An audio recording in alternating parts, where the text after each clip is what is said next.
Hey, Michelle. Hey, It's Jen. me, Jennifer. I am doing an interview for an advanced practice nurse who's practicing in nursing administration because that's what my current major is at Arkansas State. And thank you so much for agreeing to do this with me today. You're welcome. I'm trying to adjust my camera so you can. I just feel like it's just getting top. I can sit up tall. Yeah, that looks great. All right. Can you tell me your name and what your position is at Le Bonheur? My name is Michelle Grandberry. I'm currently the clinical director for the cardiovascular intensive care unit and the cardiac care unit, both at Le Bonheur. Wonderful. And what is your highest degree? So I have a master's degree, and my master's degree is in nursing administration. I completed that in 2005 at the University of Memphis. Okay, great. Congratulations. I'm excited to be in the same role. I know. Okay, I just have several questions here. I'm going to ask you. You just answer them however you feels best. And if there's a question you don't feel comfortable answering, that's fine. Just say, I'll pass. Okay. Okay. First, what is your idea of teamwork, and do you feel it's important in your role? So teamwork for me is just being there for each other, having each other's backs.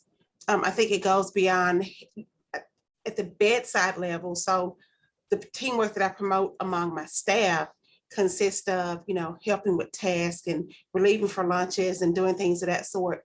At my level, you don't need those things. So if I think about my peer group, teamwork is always assuming the best in your peers.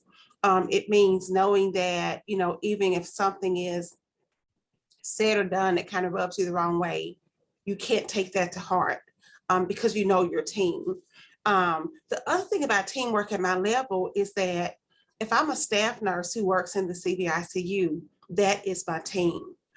As a nursing leader, my team is Le Bonheur, and it's all of Le Bonheur nursing.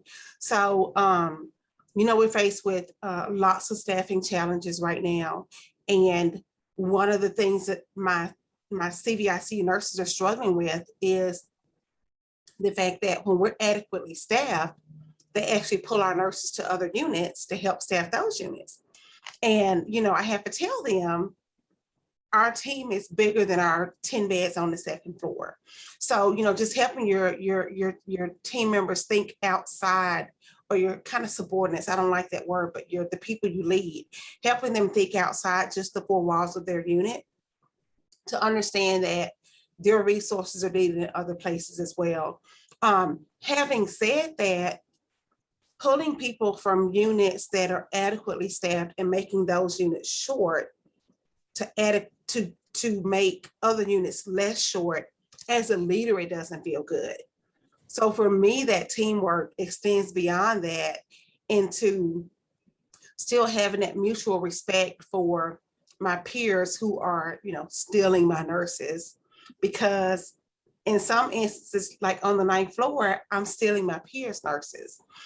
So helping support the people you lead through those challenges. And right now our biggest challenge is staffing. I've worked with all of my director peers for a lot of years.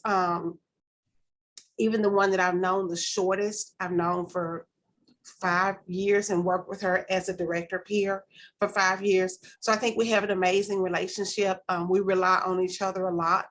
I use my clinical director email and text daily to bounce ideas off them, to ask them questions. I've been a CVICU nurse for years. I've never been a med-surg nurse. And now I have leadership responsibilities for a med-surg area. So being able to reach out to my 10th floor, 10th floor, 8th floor, 7th floor, 11th floor med-surg leaders is tremendous. And if they didn't help me in those things, I have a lot of unanswered questions. So I think, being there for your neighbor, that's all absolutely imperative when you think about teamwork at the leadership level. And we don't often speak of it as teamwork, right? We talk about teamwork for frontline associates, but we don't so much for leaders. So I think it's absolutely imperative that you have that, especially at that level. I completely understand, and I believe that as well. And I love how you said always assume positive intent, because I think, especially as the bedside nurse, sometimes when we get pulled or whatever, we feel we're being punished, Yeah. and that's definitely not Mhm. the situation, but it feels that way. So having leaders that support that Yeah. and help you understand that is very important. So thank you for doing that. Okay, our second question is, how do you adapt to situations that arise that are out of your normal? And I'm sure in CVICU that happens hourly. It does, but again, I'm gonna drag us from the bedside, right? Mhm, Because your program is in leadership. that's So I can correct. give you answers to all these questions from the CVICU bedside perspective, but you want it from a leader perspective. So let's talk about not adapting to the situation of, staffing crisis or a patient who goes bad, but let's talk about adapting to this COVID crisis, right? So in that, Jen, I think we have been forced to think outside the box a lot from a staffing perspective, and how can we make the least unsafe assignments, i.e. pull from CVICU to help staff PICU, pull from PICU to help staff NICU. I think that's one big, huge way that we've had to do that. Having people who are here and present, but they're sick, or they're not able to work because their child is sick. New nurses are leaving in droves. The loyalty to the workforce that I had as a new nurse, this new generation does not have it. I got a resignation today from a girl who's been out of orientation 3 months. And I said, you do understand if you leave before you finish your residency program, you will not ever in your life be a rehire at Methodist. She's okay with that. Wow. So, and so adapting to those situations, number one, you can't take those things personal, right?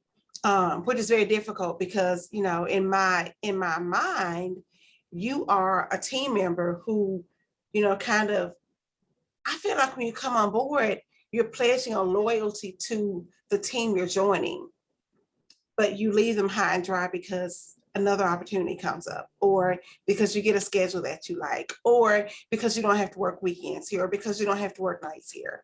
So it kind of breaks your heart to see them leave their team members behind. COVID has changed everything in every person. One thing I do not do well is the whole rah-rah cheerleader. That's not me as a leader. I feel like you get a check for doing your job, and I'm not big on providing the extra. Here lately, I have provided the extra because people need that, and people need to know you're doing a great job, even when the great job that you're doing is just showing up at work today, right? I totally So, agree. so I think my adjustment to these situations are, like, you can't take it personal. You always go into everything giving 100%, doing the best job that you can do, and then leave the rest of it to the Lord, because we're on a mission here and we serve a purpose in the lives of our children. He has already given us what we need for this day. I have learned to not try to think too far ahead. If I could show you my desk right now, you would understand what I mean. But if I get 1 or 2 things accomplished in a day, that's a successful day for me. Because there are days that I'm on the floor helping or in meetings all day and you get nothing done. So you have to take it all in stride and decide in yourself, what is it that I can do today? Get those things done. Always show up at work ready to give your best. And then that whole concept of influence and control, there are things that are totally out of your control, but there are things that are within your influence.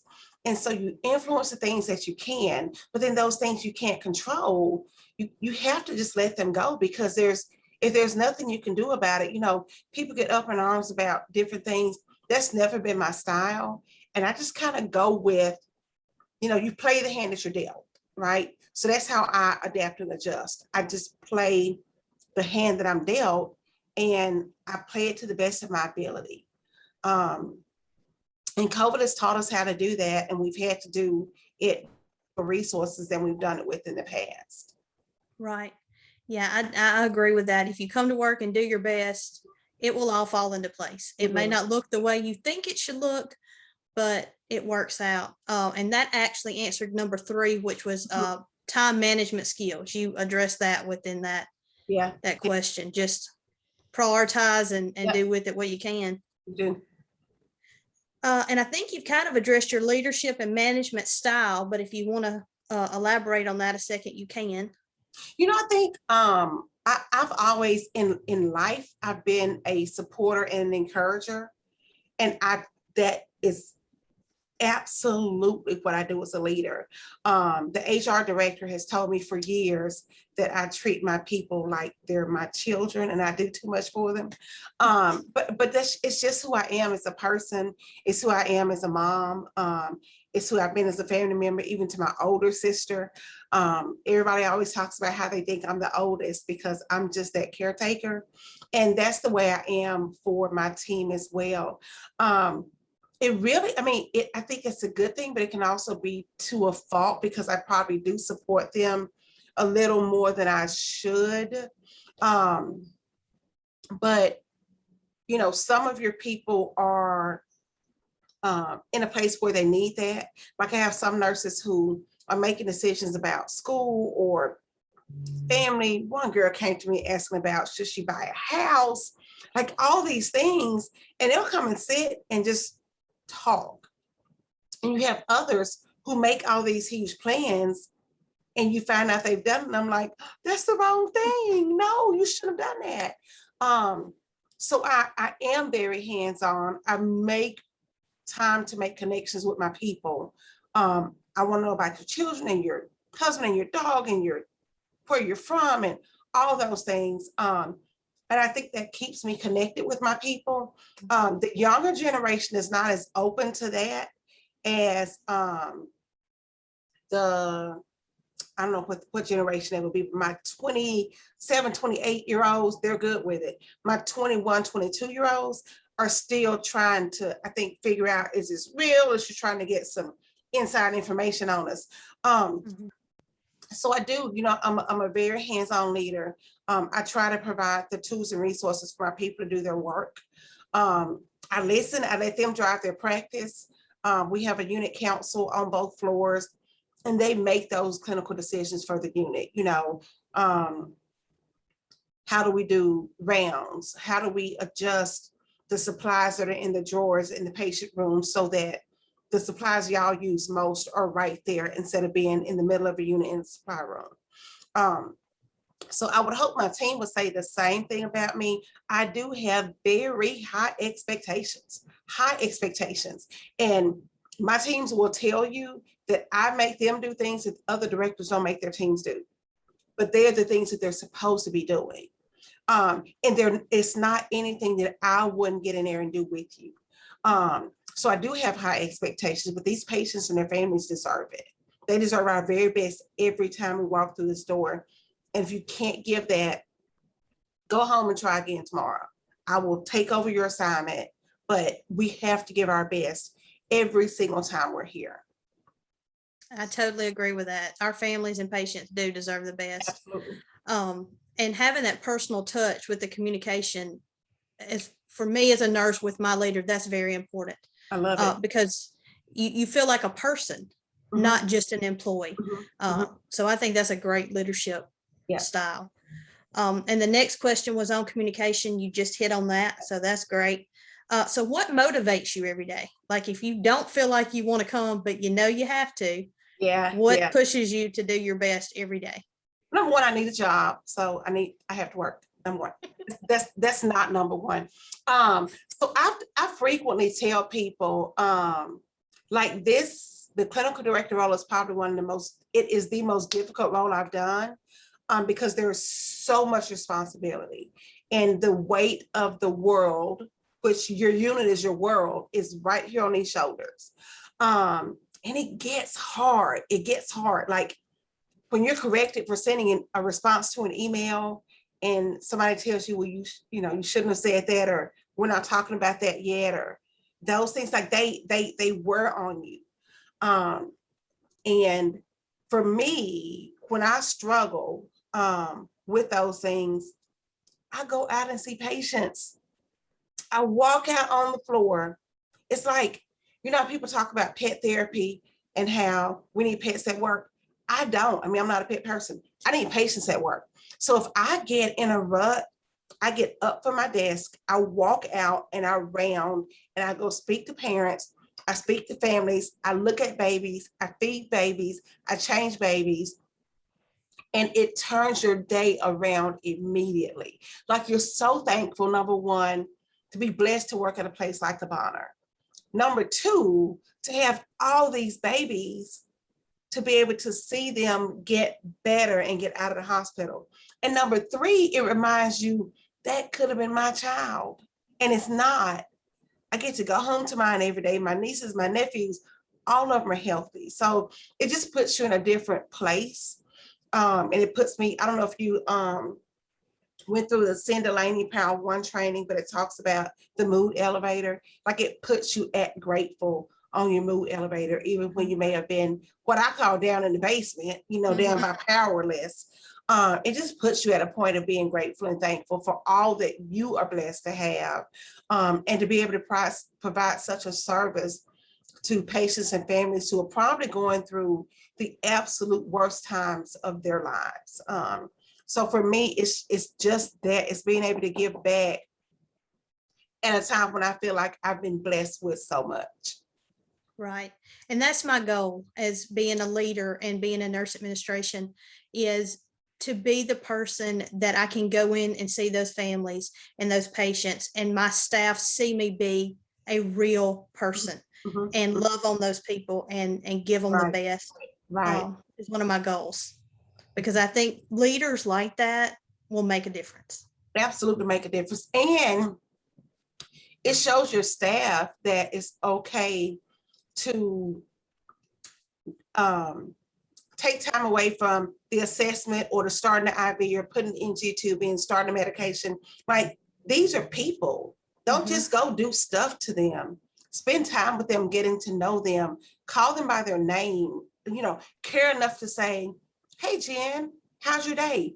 I know yesterday this went on, but things look so much better today. I had a parent who, the kid had a heart cath a month or so ago. And the nurse told me that the dad was asking for me. Usually when the parents asking about you, it's a complaint. So I, was wrapping up my day and I walked in, and the dad, I remembered the baby, I remembered the mom. I did not remember the dad. He said, I just wanted to come and speak to you. He said, there's not many people that I remember. The baby was a newborn when he came and was now about 4 or 5 months old. So newborn when we had him. He said, I don't remember much about many people during our hospital stay. Like, it felt like it was so long ago. We were so overwhelmed. He said, but the day he came out of surgery, my wife was upset, and you walked up and hugged her and told her that it was going to be okay. He said, I will never forget that. And the one thing that I wanted to do when I got my courage, knew my child was okay, I wanted to come back and thank you for that. I don't even remember that. But that's my norm. I'm not gonna see a parent cry and not comfort them. I may be crying with them, but I'm coming to comfort you. We can cry together. So, like, those things are the things to me that matter. We have enough folks doing the IV starts and NG tubes and those things. There are parents who are here some days by themselves, and their baby's just as sick. I mean, maybe the sickest kid in the unit, and this mom is alone. And it's just, I mean, you gotta be more than just that IV starter, NG tube inserter. And for me, it's my calling. It is why I do what I do every single day that I walk into these doors. And you have to have something that's greater than the check, that's greater than I just want to be a nurse.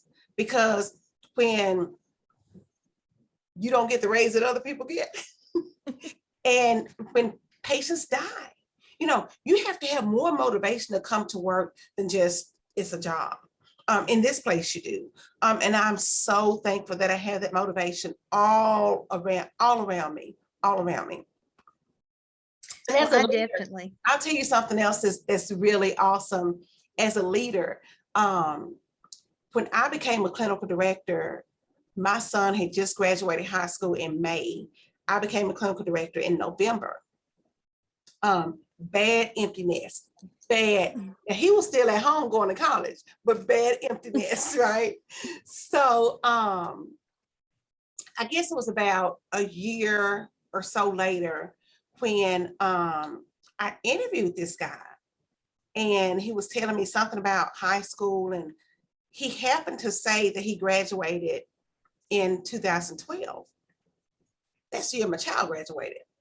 I was like, okay, Lord, thank you for revealing to me that I'm now hiring my child, right? Everybody after this is going to be younger than my baby. So just ease me into it.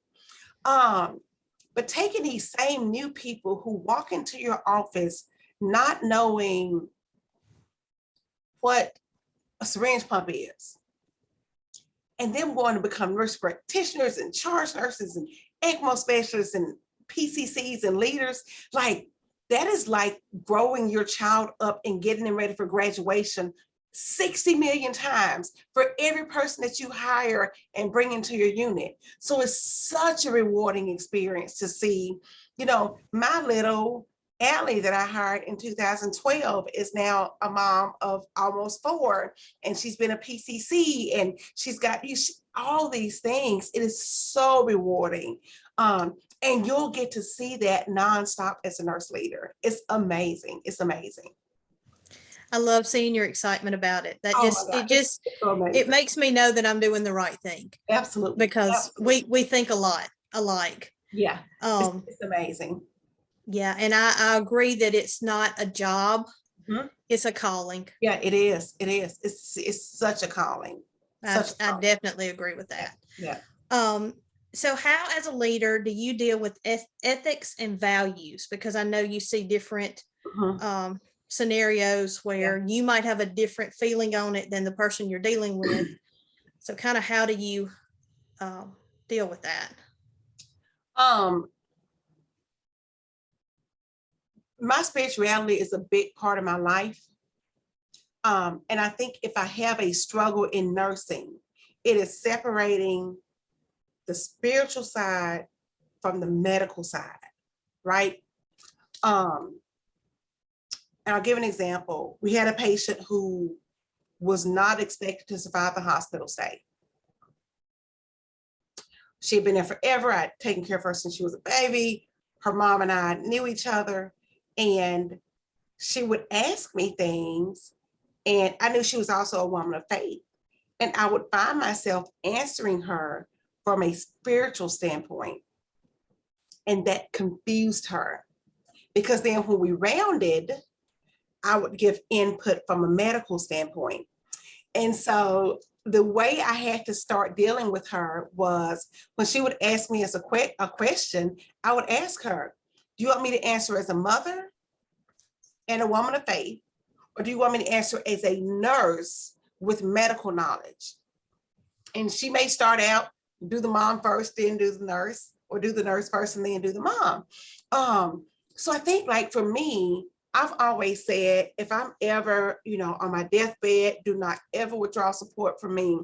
Keep praying, because God raised Lazarus after he was dead 4 days. So he can raise me up. Tell my mom the same thing. My child knows the same thing. If you don't want it, tell somebody else, because I'm not the one that's going to pull the plug. I'm going to throw blessed oil on you every day and pray until the Lord himself comes and takes you. So for me, it's that side of the, lots of ethical dilemmas, whether or not we feel like a thing should be done for a patient or not. We had a patient who was end of life, and his mom wanted everything done. The team knew it was all frugal care at that time. And he was definitely suffering. It's always difficult, but I'm able to separate that's her decision. And I respect your decision as a mom, because I'm not one who would be able to say, okay, I'm okay with you stopping everything. Parents bring their children here for care, not for us to deny or withdraw care. So the struggle for me, I think, my PICU days were different. I worked PICU 11 years before we opened the CVICU. And in PICU, when you withdrew care, it was typically on a brain dead patient. And for me, that's just kind of final. But for your heart failure kids who are still with it and talking to you every day, to just not offer them stuff just does not seem right. So a lot of prayer, like a lot of, Lord, just help me to be what I need to be for my staff, for the families, because it is a struggle. From a values perspective, my personal values line up with the days of MLH. Those things are near and dear to my heart. They're what I practice and what I encourage others to practice. So that's a really easy kind of fit and flow. The ethics part for me, and the separation of the spiritual faith field and the medical, that is on purpose for me every time I deal with it. Some other things, like you've been a nurse 20 years, after I deal with X situation so many times, it's easy for me. Like it's a natural occurrence. Ethics is never that natural for me. Like the whole spiritual versus medical side is never that natural for me. I have to do it on purpose every single time, be really careful about what I say and don't say. And it's funny because the doctors will come to me and say, like, I need you to go talk to her, because they know my faith, and they know if a person of faith talks to a person of faith, like-mindedness can cause certain things to happen that won't happen if they don't know that you're a person of faith. Certain times that, like, I've been tagged to be the person that I'm like, who, me? Don't send me in there. But I have been tagged to be that person before, and God always gives me what to say, so it always works out. But it's just that even the some people who are not faith filled know faith, and they know that faith can reach faith, so they find people who have that like faith, and that's where they connect those two people. So it happens often, especially with heart failure. But I think, again, you just, go into it with the best heart that you can, be supportive to your families. Your staff also struggle. You get an 11-year-old who's awake and talking to you one day, who's declining for 3 months. It's very difficult. So you got to be supportive to your staff, as well as your families. I totally agree with that. And I think that the faith and the medical thing is an issue for me as well. I'm a faith person and a God believer, and I can see how, especially in a leadership role, how you have to be careful with that, but you don't want to lose sight of who you are. Right, either. right. The good thing about, too, working at Methodist, you can go pray with a family, and nobody's going to say a word to you about it. We had a baby who died one night, and two things. One baby who died one night, and I walked in, and my nurses were lined up to give their sympathies to the family. Well, just touched my heart. Another night, we had a baby who died, and they called me into the room, and like 5 of my night shift nurses are there. And they said, will you lead us in prayer for this baby and her family? So I think it's amazing that we are able to openly pray with and for our patients, our families, each other, when things happen, because I don't know. It's the only place I've ever worked And I don't know how I would get through some days without being able to stop and just, say a quick prayer. And then sometimes with team members, like sometimes the team members are the ones who need it, so if you couldn't do that, I just don't know how we'd be able to function. So. Right. We are blessed. Mhm. I agree with that too. We are blessed. So the last question, and there may not be anything, but do you know of any current legislation that affects your leadership role as a nurse administrator? I don't think any that is directly affecting nursing as far as, decision making. But I tell you it's local legislation, and it's probably very local, as in MLH, is this, the whole mandate of the vaccine. That's been what has been the talk, and I guess there is legislation around it with what Biden just passed, right? Yes. But that's been one that I don't think it's going to hit my areas as hard as it's going to hit some areas. I have one person who is pregnant and didn't file her exemption, so she may have to end up getting it before she has her baby instead of after. But that's one person in my over 100 people. Right. There are some areas that are going to lose people because of this. St. Jude fired people because of this, and so I won't get into my feelings about the vaccine, but that is something that's going to impact an already crippled healthcare environment tremendously. And it's not just nursing that's short. RTs are short. Red techs are short. Everybody's short. So that's going to affect us tremendously. So I'd be anxious to see how we go about it long term. I have a friend who works at St. Jude. And with the 2 vaccines that are available, you get one and then you get one 21 days later. Their deadline was September 30th. So that means by September 9th, you had to have your first shot. So if you didn't have your first shot on September 9th, September 10th, you didn't have a job. The first shot. They didn't wait until the 30th. So again, a tremendous effect. So I think it's going to negatively affect us.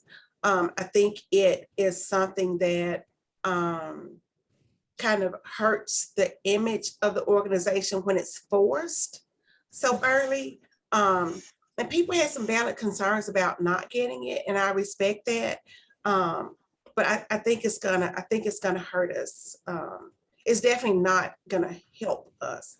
Right. Hopefully it'll keep, people get COVID, it keeps them out of the hospital and all those things that we heard it will do. I just, we got to see the effect of that to really put a lot of confidence in it. Right. I agree. And I know at a leadership level, the unknown has got to be scary. Yeah. I can imagine. So I don't know, where are we going with COVID? Because it hasn't declared a season. It's not like the flu, it doesn't come and go. It's always here. So, the uncertainty of will we still be dealing with this in 2 years and 3 years and 5 years and 10 years? Because here we are almost 2 years later and we're still dealing with it. More on the pediatric side than we did with the first round before the Delta variant. And all our kids with MISC that I know y'all end up seeing in the clinic. yes, And so we don't know how long these kids are going to have this sequela of long-term side effects from virus that we just learned about less than 2 years ago. So definitely a lot of uncertainty with COVID and the times. Right. I was talking to my nursing leader today. We had a patient who coded last Friday, and because of our nursing shortage, we're not able to offer ECMO to a third patient. We have 2 on in PICU now. So we were she and I were talking today, and she said, it's so hard to walk up to a team and say, you are fully capable of providing this service, but because we don't have people to support the service, you can't do what this patient needs right now. So you never thought you'd have to ration care outside, the military and mass casualty. But I guess in the pandemic, it's not the problem. The shortage is the problem. It's not that we have so many kids who need it, that we don't have pumps available. We have pumps and no people. So I don't know, it's definitely different times. And a little uncertainty and a little bit uneasy about the unknown. But we'll get through it. We've always been overcomers, and we'll get through it. We'll definitely get through it. Right, I agree. The medical and nursing profession, we're resilient. We I are. think we're like children. You can put us down, we're gonna bounce right Yeah, back. like that. So we're We good. figure it out, Yeah, especially with strong leaders like you. And appreciate we you. appreciate that. Yes, ma'am. Well, thank you so much. You're That's all the welcome. questions. I appreciate your time. I know you're very busy. You're welcome. It's been fun. Well, thank you. And you have a great rest of your day. All right, you too, Jen. Talk to you later. Bye, Michelle. Bye-bye.